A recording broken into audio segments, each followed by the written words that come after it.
Barakatha Yahweh, Barakatha Yahweh Shai, Barakatha Yahweh, Barakatha Yahweh Shai, Kal Halalium, Wahawadla, Yahweh Bahasham, Yahweh Shai, Waha, Rachaha Kodash. Giving double honor to the elder apostles and the elder bishops and the elders at the Great Millstone, GMS, who do rule well and who do teach well, laboring in this word and doctrine, and are our true teachers for the nation of Israel on earth today, whether you accept it or not. Sincere salutations goes out to the hopeful elect out there, noising this gospel abroad and lifting up the standard of Yahweh, Yahweh Shai, wherever they may be located at, in sincerity and in truth and honesty, risking their life for Yahweh, Yahweh Shai's sake. Abba Ratazah, which means Father willing. So indeed, Father willing, this lesson is edifying. So back with another headline, or headlines, because this isn't the only one. All right. This is from endtimeheadlines.org, and it was dated August the 7th, 2026, which is the year of sellouts, agents, and apostates. Now today, over here in the UK, it's Monday the 10th of August, 2026. All right. So that's one headline.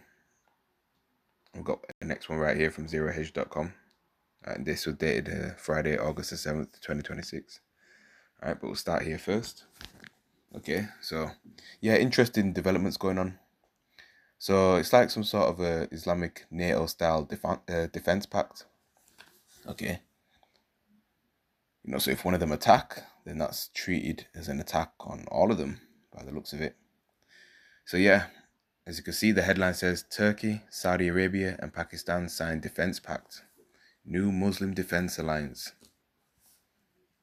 In the move that binds three of the world's most populous Muslim nations under a single security framework, for the first time, Turkey, Saudi Arabia, and Pakistan formally signed a joint defense agreement on Friday.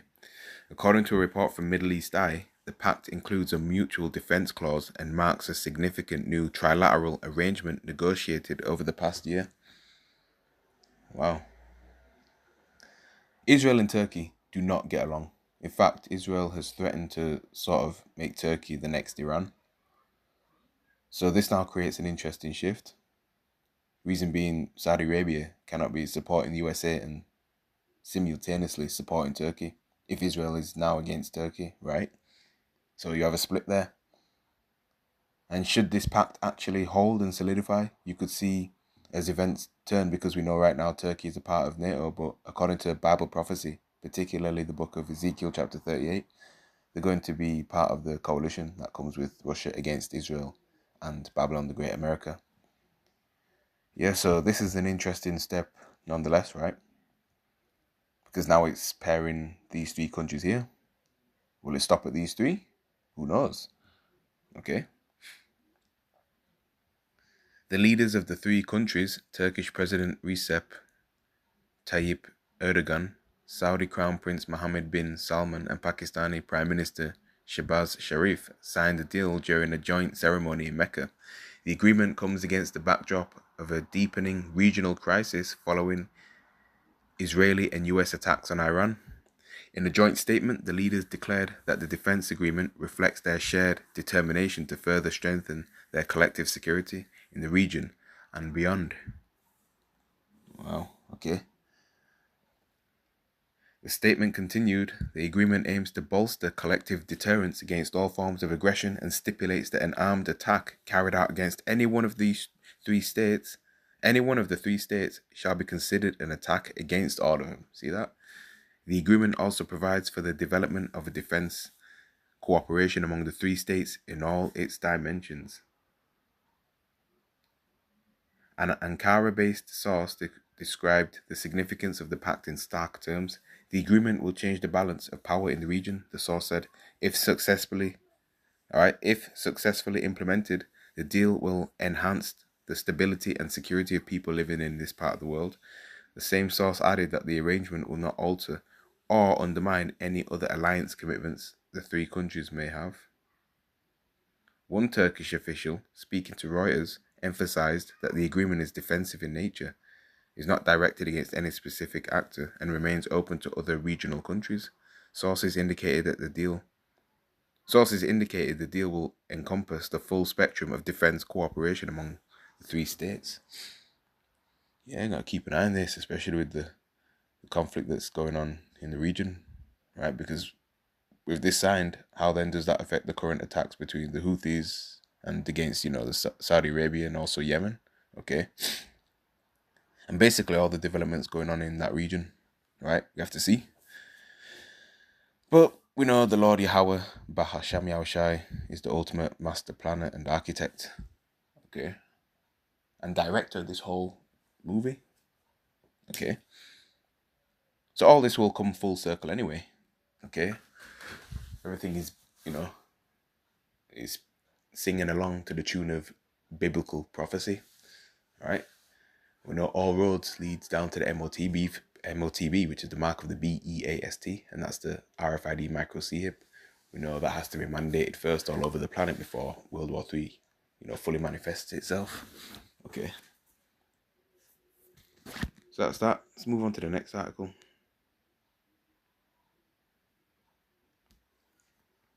It's from zerohedge.com. All right. Can Sam Altman be trusted? All right. Can Sam Altman be trusted inside your home? Meet OpenAI's new always-on smart speaker. What? So is this like a Chat GPT version of Alexa in your house? Trust remains OpenAI's biggest problem. Sam Altman's public feud with Elon Musk, combined with Apple's allegations that OpenAI stole trade secrets, has only intensified concerns surrounding the company's leadership and governance. Amid this glaring trust issue, OpenAI now wants to place what Bloomberg describes as essentially a smart speaker without a display inside millions of homes. Now, who would want this? In the right mind? Who?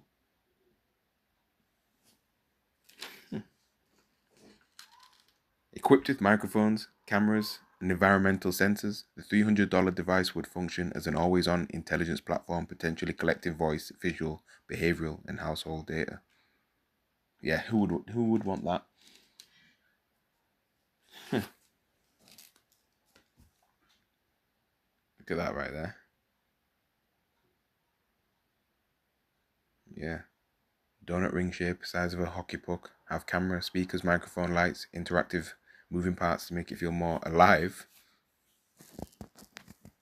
Yeah, I'll go back actually. I won't bother with opening that. Human-like smart speaker.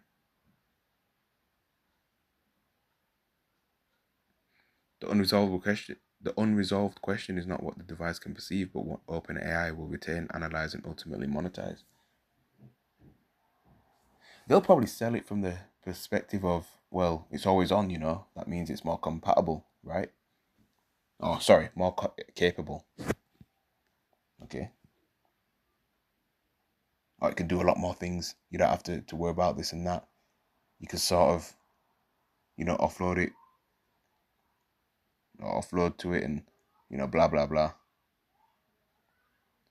Okay. But this is actually just ridiculous. Bleeding ads. Okay. It's ridiculous, dude. And they're going to market this thing their way. All right. They will never tell you their true intentions. This thing is a physical hardware. Unlike ChatGPT, you can download it, as an app on your phone. It's not always on. The app ChatGPT is limited to what it can do on your phone if you download it. All right. If you download ChatGPT on your iPhone, for example, Apple has, heavy security in terms of what certain apps can access in the actual phone, like in terms of the operating system and stuff, just different levels. All right. There's lots of security in what it can do. Like you cannot just ask ChatGPT to send a message, to somebody on your phone because Apple does not allow interactions, with the iMessage app, at least on that deep level. All right. So with their own hardware, they can basically put whatever they want to put in there. That's spooky. Oh, and conversations are not as secret as you think. You see that when there's, cases where they were able to tip off authorities about someone or some guy who was planning to commit some wild criminal act using ChatGPT, gathering information on it. Well, how did they know that was going on? What information, were they able to send to the authorities? The same ones they were gathering while the person was using the app. You see? You see what it says here about camera, speakers, microphone, all that, collecting, you know, um, collecting voice, visual, behavioral, and household data. Yeah.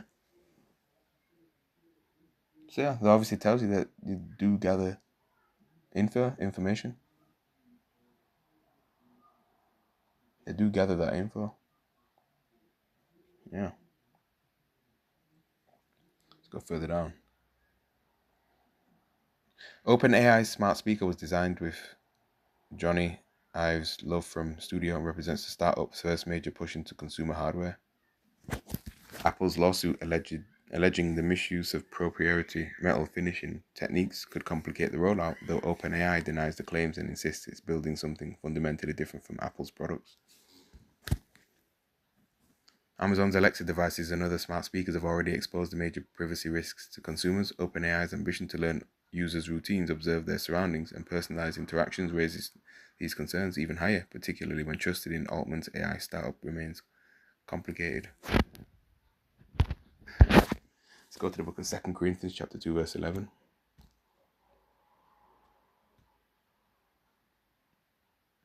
It reads, "Lest Satan should get an advantage of us, for we are not ignorant of his devices."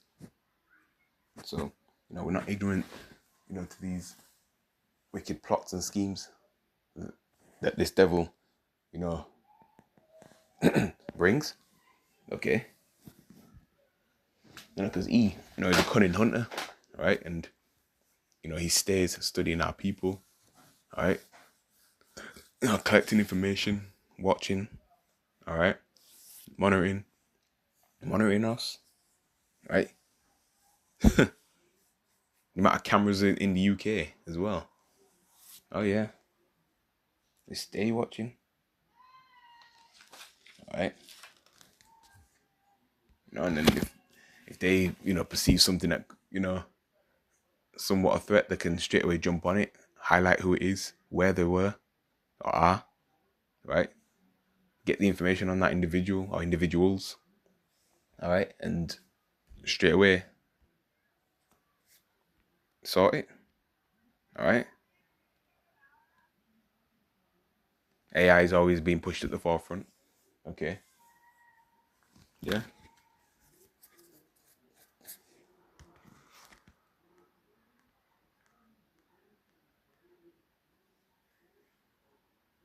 So there you have it, man.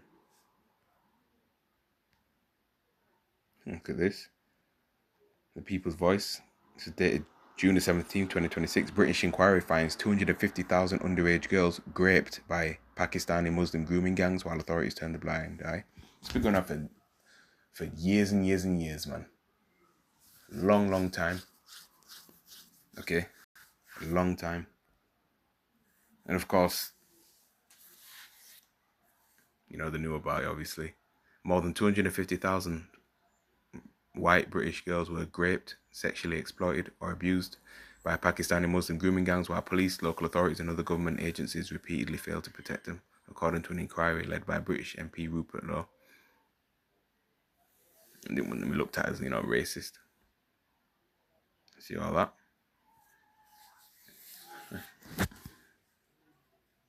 How about what the Roman Catholic Church does as well? Abuse, boys. Okay.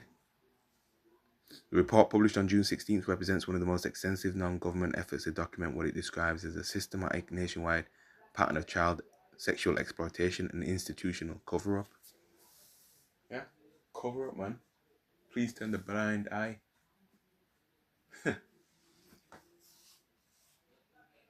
Had you had a group of Israelites do something like this, oh, it would have been way worse. Way worse.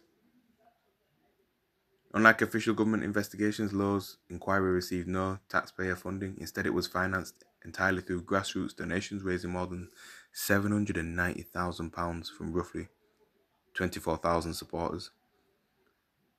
The funding model gave the investigation a degree of independence from the political establishment, but it also came with significant limitations because it was not a statutory inquiry. Investigators lacked the legal authority to compel witness testimony, subpoena documents, or require public bodies to cooperate. That's all I read on that. Let's show you. There's a lot of scandals in this country as well. UK. Yeah. This country's a dump anyway.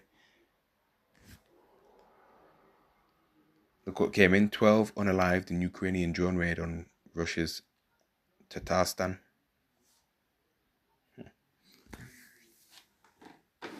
So that's still turning up. War in Russia and Ukraine. So much happening, man. Alright. So, Lord willing, this lesson was edifying and informing. In closing, Kal Halal Yahweh, Bahasham Yahushai, Waha Rachaha Kodash, and a bad babal.